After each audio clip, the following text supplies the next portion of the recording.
বর্তমানে এআই প্রযুক্তি নিয়ে অনেক আলেমদের মুখে শুনেছি এটা নাকি দাজ্জালের অনেক বড় ফিতনা। দাজ্জাল নাকি এই প্রযুক্তির দ্বারা মানুষের ফিতনায় ফেলবে।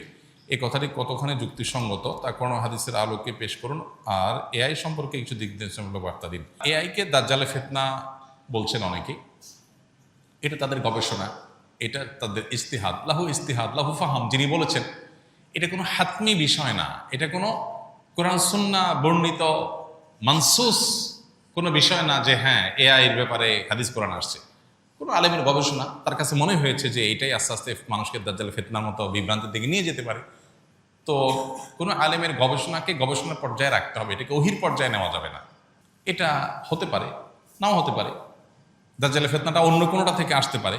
এগুলো কোনোটাকে নিশ্চিত বলার সুযোগ নেই। হ্যাঁ, আমাদের কাছে যদি মনে হয় যে না এটা দাজ্জালের ফিতনা, এটা থেকেই মনে হয় আসবে, তাহলে সেটাকে সেভাবে বলা উচিত, যেটা আমার ধারণা, আমার মনে হয়।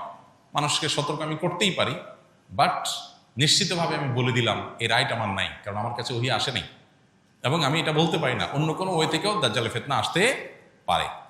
তবে এটা ঠিক যে এটা এক ধরনের ফিতনা এবং বিভ্রান্তিতে মানুষকে ফেলে দিচ্ছে, উম্মাকে ফেলে দিচ্ছে, এবং নানাবিধ ফিতনার দুয়ার উন্মোচন করছে। ফিতনা কোথায় গিয়ে ঠেকবে, কত বড় আকার ধারণ করবে, সেটা আল্লাহু আলাম।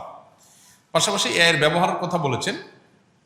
ব্যবহারের বিষয়ে এআই দিয়ে যদি শরঈ কোনো কাজ করে কেউ, গায়রে শরঈ কাজ না করে, এটা জায়েজ।